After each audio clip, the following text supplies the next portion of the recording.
di malam pertama, di malam minggu pertama ya, bulan Januari tahun 2022. Kita jadikan momentum untuk pasang niat agar amaliyah kita di tahun ini lebih baik dari tahun-tahun sebelumnya. Ya, karena kita dijadikan oleh Allah Subhanahu wa taala adalah untuk beribadah kepadanya. Wa ma khalaqtul jinna wal insa illa liya'budun. Tidaklah kujadikan jin dan manusia kecuali untuk beribadah. Nah, dalam beribadah kepada Allah inilah yang akan menjadi perantara kita dimasukkan ke surganya Allah Subhanahu wa taala dengan ibadah. Ibadah dari segala macam aspek, bukan aspek sholat saja, bukan puasa saja, bukan sholat sunnah saja, bukan sedekah saja. Karena kalau semata-mata ibadah kita masuk surga kita hanya dengan pahala sholat, niscaya sangat jarang sekali, sangat sedikit sekali sholat kita. Kadang-kala kita sholat tidak khusyuk, kadang-kadang di luar waktu, kadang-kadang sengaja kita tinggalin itu sholat. Apalagi baca Quran, berapa banyak lembar-lembar per suhuf yang kita baca, mungkin sangat sedikit. Zikir, sedekah kita mungkin sedikit, tapi dengan niat baik, nawaitu, ya, innal a'malu binniyat, kita niatkan segala aspek perbuatan kita, kita niatkan untuk ibadah kepada Allah SWT dengan niat. Kita berangkat kerja tujuannya buat cari nafkah dengan niat ibadah, niat mencari nafkah untuk memberikan nafkah ke keluarga, itu ibadah. Semuanya kita niatkan dengan ibadah, karena yang memasukkan kita ke surganya Allah karena kita mendapatkan kecintaannya dari Allah, mendapatkan keridoannya kepada Allah. Dan ridho Allah itu digapai dengan kita cinta kepada Allah, menjalankan syariat-syariat Nabi Muhammad SAW. Dan untuk menjadi hamba Allah yang paling dicintai, kata Rasulullah SAW, qala Rasulullah SAW, ahabbul ibad ilallahi ta'ala anfa'un nas linnas. Ahabbul ibad ilallahi ta'ala, sebaik hamba yang paling dicintai oleh Allah Subhanahu wa taala adalah anfa'un nas linnas, yang lebih bermanfaat untuk orang lain, yaitu menjadi manusia yang berguna buat orang lain. Wa afdalul a'mal, sebagus-bagusnya amal itu adalah idkhalus surur ala qalbil mu'minin, yaitu memasukkan rasa gembira, membawa berita gembira, membuat hati kaum muslimin itu bergembira ya. Idkhalus surur ala qalbil mu'min, yaitu membawa berita gembira atau membuat hati orang mukmin itu, membuat hati saudaranya menjadi gembira. Dengan cara apa? Wa yatradu anhu ju'an, yaitu menghilangkan rasa lapar.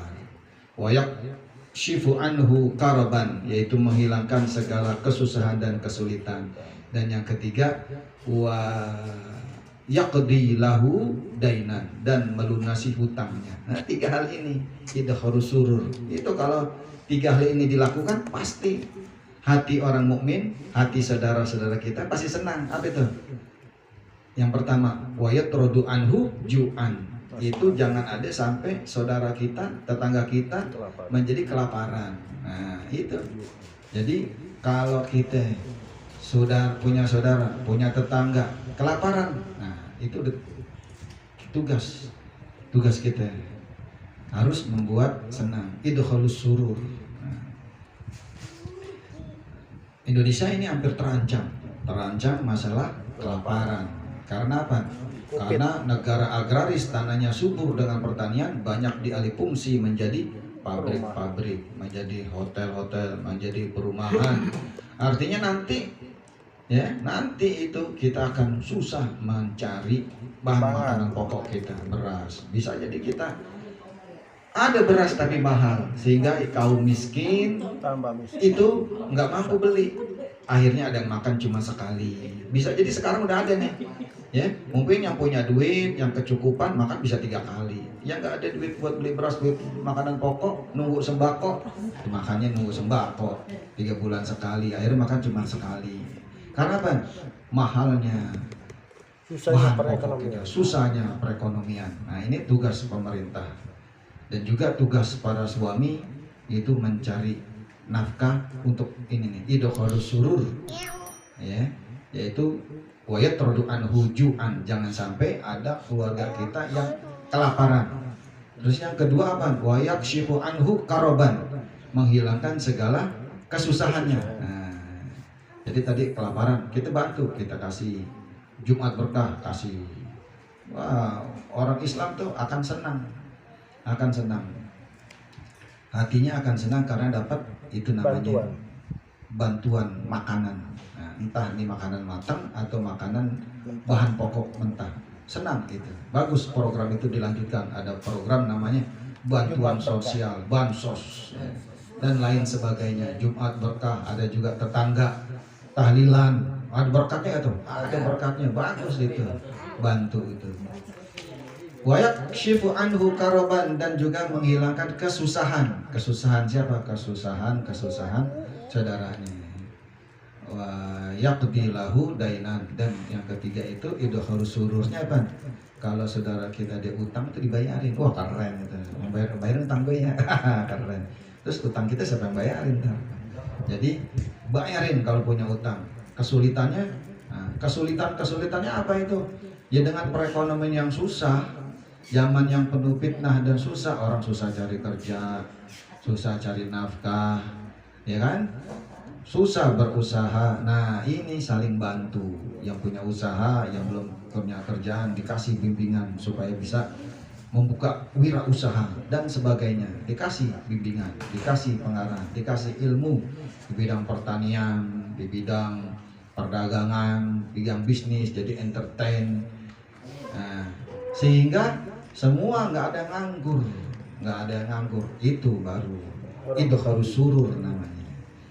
Dan wayak dilahu dainan, maksudnya kita jangan sampai terlilit dengan utang, karena kalau orang terlilit utang pasti kita bisa diuber-uber ame debt collector, debt collector, di ngomel-ngomelin, dicaci maki, atau di kredit card, diuber-uber juga kita karena salah kita sendiri berhutang. Ini kan kita berhutang buat butuhin kebutuhan pokok sehari-hari, makanya berhutang. Nah, idkhalus surur ini di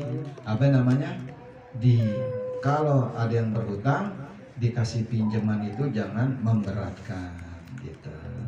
Itulah perintah Rasulullah SAW, idkhalus surur ala qalbil mu'min wa yatradu anhu ju'an wa yakshifu anhu karaban wa yaqdilahu dainan, yaitu memasukkan menggembirakan hati saudara kita dengan itu tadi, membasmi kelaparan, membuat segala sesuatu menjadi mudah, dan juga tidak ada lagi namanya kelilitan hutang, sebagaimana Nabi selalu panjatkan dalam doanya, Allahumma inni a'udzubika min ghalabatid daini wa qahrir rijal. Ya Allah, jauhkan kami dari lilitan hutang dan caci makian orang.